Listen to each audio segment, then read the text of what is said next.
네, 하나님 말씀은 갈라디아서 4장 1절로 11절 말씀이 되겠습니다. 각자 먼저 문답식으로 해보시고 그리고 해설을 듣고 그리고 그걸 확인하신 후에 매일 가정 예배 그리고 줄 예배를 드리시기 바랍니다. 가본을 봅니다. 지지 명령 성경 공식으로 산자와 죽은 자 구분하고 또 반대로 확인하기. 아멘. 네, 우리가 말씀 볼 때, 성경 볼 때 막연히 보는 것이 아니고 공식을 갖고 보는 겁니다. 그래서 지지 명령 공식, 지지 성경 공식인데 하나님 주신 방법이죠. 이거를 통해서 어떻게 하느냐? 산자와 죽은 자를 구분합니다. 그러니까 명령 공식에서 하라는 산자가 되고 말려는 죽은 자가 되지 말라 그런 얘기죠. 성경 공식에서는 하나님께서 기뻐하시는 게 아닌가로 구분합니다. 하나님 기뻐하시는 것은 산자 쪽이고 기뻐하지 않으시는 것은 죽은 자 쪽이죠. 그래서 이와 같이 먼저 간단하게 공식을 이용해서 성경을 보면서 산자 죽은 자 구분해가지고 바로 내가 산자 되는 것이 바로 중요한 것이고 핵심이죠. 그래서 뭡니까? 공부를 잘하는 우등생들도 많이 허전찮아요. 선생을 믿고 순종하면서 가르치는 그것만 반복해서 합니다. 내 거로 만드는 것이죠. 그래서 선생님도 대강설적으로 조금 강의하죠. 시험 나올 것만 강의를 해주는 것이죠. 또 학생은 뭡니까? 우등생은 선생을 믿고 순종을 해서 그것만 반복합니다. 그러니까 공부를 조금 하고 또 공부를 잘합니다. 왜요? 거기서 시험 나오니까. 그래서 원래는 공부를 이렇게 하는 것인데 열등생일처럼 뭡니까? 꽤 많이 하죠. 하는 것처럼 합니다. 근데 뭡니까? 그렇게 많이 했지만서도 결국은 성적이 올라가지 않죠. 공부는 그렇게 하는 게 아닙니다. 마찬가지로요. 이 하나님 말씀 보는 것도 그냥 간단하게 명령공식 성경에서 쉽잖아요. 그래서 산자가 되는 거 죽지 않고 산자 되는 바로 그거 중요한 것이죠. 왜냐면 하나님 말씀은 생명의 말씀이고 성경책은 생명의 책이기 때문에 하나님께서 생명책 성경을 주신 것은 살라고 주신 것. 그래서 뭡니까? 천국 가는 것은 믿음으로 살아가는 것이고 실력 많다고 아는 게 많다고 네, 천국 가는 것이 아니잖아요. 그럼 뭡니까? 실력도 많이 쌓다고 하는 것도 아니고 그러니까 열등천대로 뭡니까? 그냥 많이 아는 것이 실력으로 착각합니다. 많이 아는 거하고 실력하고는 네, 다릅니다. 시험 나올 거를 완전히 내 걸 소화를 해야 실력이죠. 그래서 명령 성경 공식 갖고 산자 죽은 자 구분하는 거 쉽죠. 그렇게 하시고 1절에서 주인이나 어렸을 동안에는 종과 다름이 없어서 성경 공식에서 하나님께서 기뻐하시느냐 아니냐? 아니죠. 그럼 뭡니까? 산자가 아니고 죽은 자가 되겠죠. 또 반대로 한번 해봅시다. 반대로. 그러면 주인이나 어렸을 동안에는 종과 다름이 없어서 이거 죽은 자니까요. 반대로는 주인이나 철이 들면 종과 다름이 없는 것이 아니라 주인이 되는 것이죠. 그래서 뭡니까? 영적할 것 같으면은 하나님의 아버지라고 하는 주인입니다. 그런데도 어렸을 동안에는 믿음이 없어, 영적 철이 없어가지고는요, 종과 다름이 없어서 세상 것 따라 삽니다. 교회를 다니면서도 믿음이 없어가지고 죽은 자 같아. 그러는 것이죠. 그래, 믿음이 필요하죠. 믿음이. 그 다음에요, 3절 말씀에서는 이 세상 초등 학문 아래서 종로로 다 했더니 하나님께 기뻐하시는 겁니까? 아닙니까? 아니죠. 죽은 자가 되죠. 그냥 그거 같으면요. 그러면 반대로 할 것 같으면 세상 초등 학문 아래 있지 않고 생명의 말씀 아래 있어야 되겠죠. 하나님 앞에. 하나님 말씀 아래 종로를 해야 되는 것이죠. 왜냐하면 하나님의 말씀은 생명이기 때문에 하나님께서 생명 되신 하나님. 근데 세상 초등 학문은 뭡니까? 이거는 생명과 관계가 없잖아요. 그래서 세상 초등 학문 아래서 그거를 따라 산다 할 것 같으면 그 사람은 죽은 자가 되는 것이죠. 그래서 우리가 이와 같이 말씀을 공식을 통해서 산자 죽은 자 구분해 가지고 내가 산자 쪽이 되겠다. 그 다음에요, 나본을 봅니다.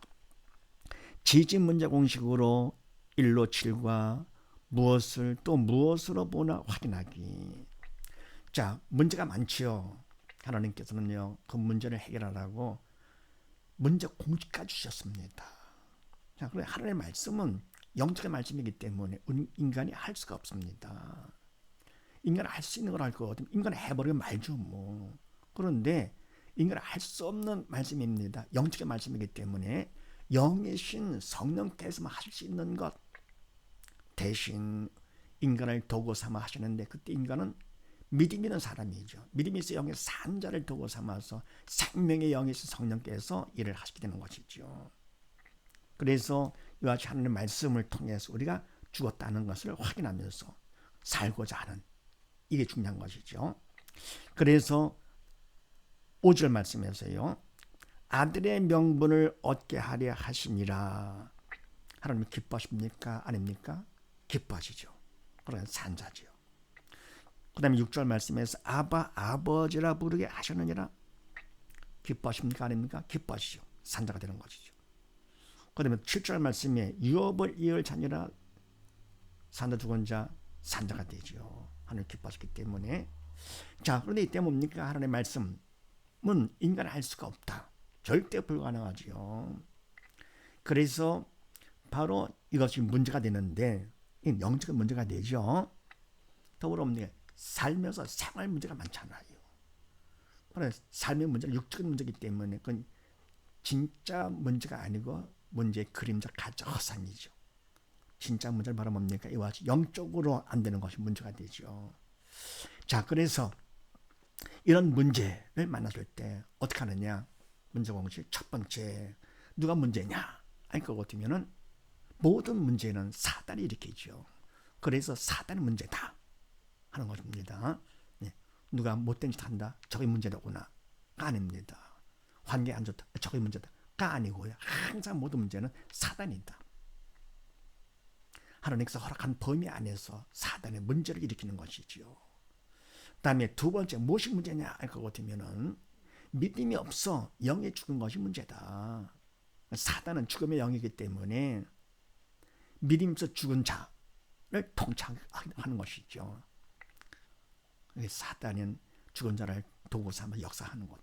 그래서 무엇이 문제냐 할 것 같으면은 저 사람의 문제다, 환경의 문제다, 돈이 없는 게 문제다, 이런 것이 아니고 바로 믿음이 없는 것이 문제다. 네, 믿음이 없는 것. 그 다음에 세 번째는 답은 뭡니까? 그러면 예수님의 답 되시죠. 다 이루었다신 예수님께서 영역간의 모든 것을 다 이루신 것이죠. 예수님께서 답 되시는데 그 답이 내 거가 되려 할 것 같으면은 내가 예수를 믿어야 되는 것이지요. 그래서 예수 믿음이 바로 모든 문제의 해답이다. 육적인 문제, 영적인 문제 모두 다 그렇습니다. 그래서 공부를 못한다고요? 문제라구나. 공부 못하는 게 문제가 아니고 뭡니까? 믿음만 있으면 돼요. 어디 아픕니까? 믿음의 문제입니다. 또 돈이 없습니까? 가난합니까? 믿음의 문제가 되는 것이죠. 이럴 거 같으면은 할지 그들은 무슨 말이냐? 믿는 자에게는 능치 못할 일이 없느니라. 네. 그래서 우리가 답을 예수님 한 분 보내신데도요, 답인 줄을 몰라요. 아닌 것 같아요. 왜 그렇습니까? 믿음이 없기 때문에 그러는 것이죠. 선생님이 시험 볼 때, 야, 이게 답이다. 그런데 그걸 믿지를 않아. 그럼 자기 손해가 되는 것이죠. 믿고 쓰면 그냥 답되는 것인데요. 점수 올라가는 것인데. 그러니까 예수님께서 답이신데 사람들이요, 그냥 세상 모든 것들과 예수님과 연결이 안 됩니다. 믿지를 않기 때문에.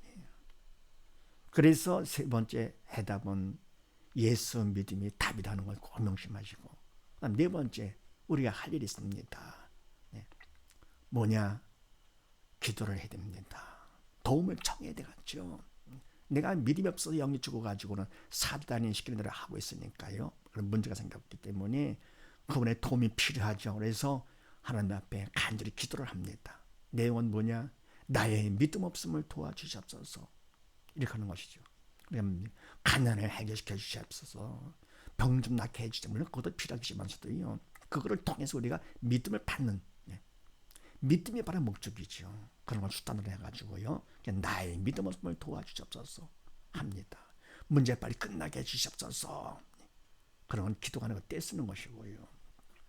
그 다음에 다섯 번째, 언제까지 하느냐? 마음의 평강이 올 때까지 한다. 왜냐, 그거 같으면은 내가 믿음을 받으면 받은 것만큼 믿음을 통해서 주님이 내 안에 들어오시게 되면서 주님은 평강의 주님이기 때문에 내 마음에 평강이 임하게 됩니다. 긍정적인 마음으로 바뀌는 것이죠. 문제가 있는 태도, 저는 그것 때문에 근심걱정 됐었는데 믿음을 받으면요, 주님이 내 안에 들어오셨기 때문에 이상해도 문제는 그냥 있는데도 마음에 평강이 옵니다. 이상하죠. 이상한 것이 정상이죠. 영적인 것이기 때문에. 그 다음에 여섯 번째, 그러면 왜 하나님께서 여호와지 인간이 할 수 없는 것을 허락하시느냐, 이런 문제를 허락하시느냐. 육적인 문제도 물론이고 세상 삶에서 많은 문제가 있는데 그런 문제들 왜 하나님께서 그냥 사랑의 하나님이신데 없게 하시지 왜 그걸 그냥 허락하시느냐. 영적인 문제도 마찬가지고요. 왜냐할 것 같으면 믿음 받아서 살라고 하시는 것입니다. 기도를 해서 도움을 청해서 믿음을 받아야 되는 게 가장 중요한 것이죠. 모두 다 필요한 것이죠. 그런데 도움을 청하지 않아요. 그래서 하나님께서 문제를 통해서 도움을 청하, 간절하라. 문제가 있으면 어떻게 됩니까? 가만히 있을 수가 없는 것이죠. 기도를 하더라도 간절히 기도하게 되는 것이죠. 그래서 하나님이 문제를 허락하신 이유는 왜냐? 믿음 받아서 죽지 말고 살라고 하는 것이죠. 얼마나 감사한 일입니까? 그 다음에 일곱 번째, 바로 문제에 대해서 산 자, 죽은 자 반응이 다릅니다. 죽은 자는 어떻게 하느냐? 문제를 봅니다. 왜냐하면 영이 죽었기 때문에 눈에 보는 문제, 육적인 문제만 보게 되는 것이죠. 반해서 믿음 있는 사람은 문제를 허락하신 하나님을 봅니다. 다르죠. 더불어 죽은 자는 문제를 무엇으로 보느냐? 죽은 자는 문제로 보죠. 그러나 문제는 문제가 아니라 문제로 보는 믿음이 없는 내가 문제다. 믿음이 없는 거, 이게 바로 진짜 문제죠. 왜냐하면 지옥 가니까요. 지옥 고통 끔찍하지요. 이에 비할 것 없는 세상 문제는 어떤 문제가 있다 하더라도 가난하고 병들고 무슨 남한테 얻어맞고 남이 나를 괴롭힌다 하더라도 그런 것들은 다 잠깐이고 가볍지요. 그러나 지옥 고통은 영원하고 너무 끔찍한 거. 그래서 그런 지옥 고통을 당하지 않도록 하기 위해서 하나님께서 문제를 허락하시는 거. 그런데 뭡니까? 믿음이 없는 사람들은 바로 문제만 보면서 문제를 보는 것이죠. 왜요? 영적 철이 없어. 영이 죽었기 때문에요. 반에서 산자는 어떻게 되느냐? 무엇으로 보느냐? 허락하신 하나님을 보면서 문제를 믿음 받는 기회예요. 구원 축복의 통로로 보는 것이죠. 그러니까 문제가 있을 때 하나님께서 나에게 더 믿음 주시려고 하시는 거구나. 그래서 믿음 받을 것 같으면 내가 지옥과 생활 천국 구원받게 되는 것이니까요. 그러니 뭡니까? 완전히 다르죠. 산자, 믿음 있는 자들은 새 사람으로서 사언행의 주체가 성령께서 그런 생각을 주시는 것이고요. 그리고 믿음 없는 자, 죽은 자는 옛사람으로서 사언행의 주체가 사단이죠. 사단이 주는 생각. 그러니까 생각과 말과 행동이 전혀 다르죠. 극과 극이죠. 그래서 믿음이 있냐 없냐 완전히 달랐습니다. 천국지요. 극과 극이 되는 것이죠. 그래서 바로 믿음 있는 사람은요, 항상 하나님을 생각하면서 좋은 일이 있어도 하나님께서 하신 것, 문제가 있어도 하나님께서 허락하신 것 맞는 것이죠. 만왕의 왕이 되시기 때문에 항상 뭡니까? 좋은 일이 있으면 좋아서 좋고 문제가 있으면 어떻게 됩니까? 또 믿음을 받으라고 하신 거니까 하나님의 사랑 때문에 또 그것도 좋고요. 오히려 문제가 있는 걸 더 좋지요. 왜냐면요, 방심하지 않게 되고 더 가장 귀한 금보다 귀한 믿음을 받을 수가 있으니까. 네. 그래서 이와 같이 믿음 있는 사람들은 범사에 감사가 되고 항상 기뻐지고 하는 것이죠. 네. 항상 기뻐라. 네. 하나님의 말씀은 하나님께서 하시는 것이 인간이 하는 것이 아니기 때문에 항상 기뻐집니다. 범사에 감사가 됩니다. 근심하지 않게 됩니다. 네. 원수를 사랑하게 됩니다. 왜냐할 것 같으면요, 믿음이 있으면 성령께서 날 도구 삼아 하시기 때문에 성령께서 하시니까 우리는 되는 것이지 인간이 한 것은 아닙니다. 네, 이렇게 해서 뭡니까? 문제를 통해서 하나님께서는 믿음을 받아가지고 죽은 자가 아니고 산 자가 되기를 바라시는 것이죠. 그래서 말씀을 통해서 공식을 가지고 산자 죽은 자 구분했다고 그렇다고 끝난 것이 아니고 산 자가 되기 위해서 믿음이 필요하잖아요. 문제를 통해서 하나님께서 믿음 받도록 하십니다. 선생님이 시험 문제를 통해서 학생들이 실력을 쌓으라고 하시는 것처럼요. 그럼 실력이 있어야 그다음 뭡니까? 대학을 들어가잖아요. 우리가 믿음이 있어야 어떻게 됩니까? 천국에 들어가는 것이죠. 그 다음에 다본을 봅니다. 믿음 받기 1로 5와 주체에 따라 믿음 구분하고 하나님 법칙 확인하기. 자, 믿음 받는 거 중요하잖아요. 근보다 귀한 믿음. 자, 어떻게 받는가 생각하시면서 9절 말씀에서 다시 저에게 종로를 하려 하느냐. 산다고 죽은 자, 죽은 자가 되지. 하나님 기뻐하지 않으시는 것, 죽은 자. 그 다음에 11절에서는요. 수고한 것이 헛될까 두려워하느라 산다 죽은 자가 되죠. 하나님 기뻐하지 않는 것. 자, 그런데 이때요. 종로를 하지 않는 것, 또 헛되게 하지 않는 것, 이게 전부 다 인간 할 수 있는 것이 아니죠. 하나님께서 하시는 것인데 그러려면 믿음이 필요하죠. 나는 믿음이 있어야 되는 것. 자, 믿음 받기 위해서 어떻게 하느냐. 믿음 받기 중요하죠. 첫 번째, 내 뜻이 아니고 하나님 뜻을 선택하는데 하나님 뜻은 바로 하나님 말씀이 뜻이죠. 그래서 하나님 말씀을 선택을 하고, 두 번째는요, 인간으로 최선을 다해 성의를 보인다. 그 다음에 세 번째는 하나님의 도움이 절대로 필요하기 때문에 간절히 기도로서 도움을 구하게 되죠. 그럼 네 번째, 이때 최선을 다하고 간절히 기도한 것이 여러분 충성이죠. 충성만큼, 다섯 번째 어떻게 하느냐, 충성만큼 믿음을 받게 된다. 그래서 우리가 믿음 받는 것은 일단은 선택을 잘하고요. 두 번째는 인간적으로 최선을 다해 성의를 보이고요. 세 번째는 하나님 도움을 간절히 구하는 것이죠. 그다음 네 번째, 그래서 충성을 하면 다섯 번째, 충성만큼 믿음을 받는다. 그래서 항상 꼭 믿음 받도록 하는 거 중요하죠.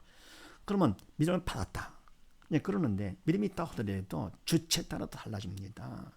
믿음이 있는데도 내가 주체일 것 같으면요. 그럼 그때 믿음은 항암이 없는 믿음이 되기 때문에 죽은 믿음, 있으나 마나가 되고, 오히려 뭡니까? 내가 할 것 같으면 믿음으로 하지 않았기 때문에 죄가 되는 것이죠. 그러니까 있던 믿음도 잃어버립니다. 반해서 성령 하나님의 주체가 되도록 할 것 같으면 나는 도구가 되는 것이죠. 그때는 그 믿음이 항암이 있는 믿음으로서 산 믿음이 되는 것입니다. 그래서 점점 믿음이 성숙되어 가는 것이죠. 그래서 이와 같이 하나님께서는 변치 않는 것, 오직 그를 믿음을 살리는 것. 사단 법칙이 말하면 뭡니까? 죄로 죽이는 것이 사단 법칙이죠. 어떻게 하든 죽이려고. 그래서 우리가 이와 같이 가본의 명령 성령 공식을 통해서 산다 쪽으로 구분해서 산다 쪽이 되어갖고, 그다음에 나번에 문제 공식을 통해서 하나님께서는 문제를 통해 믿음 받으라고. 우리가 괴로울 때 주님은 더욱더 괴로우시죠. 자신 눈에 눈물 때 부모를 피눈물 난다고 하나요. 하나님 더욱더 가슴 아프시면서도 어떻게 살리고자 문제를 허락하십니다. 답은 뭡니까? 믿음 받는 거. 믿음이 있다 하더라도 꼭 하나님께 다 맡기는 것이죠. 항상 인간은 절대로 주체가 될 수가 없습니다. 왜요? 육은 영의 그림자이기 때문에 믿음이 있다 하더라도 성령의 도구로 쓰임 받아야 되는 것이죠.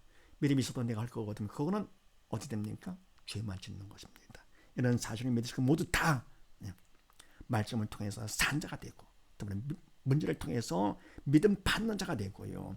그 다음에 믿음 받기 위해서 어떻게 하느냐, 1, 2, 5까지 해가지고 믿음이 있다 하더라도 이제는 하나님께 모든 걸 다 맡기는 거, 범사 하나님 인정함으로써 모두 다 믿음으로 영이 살아서 영원한 성공자 다 되시기를 주의 이름으로 축원드립니다.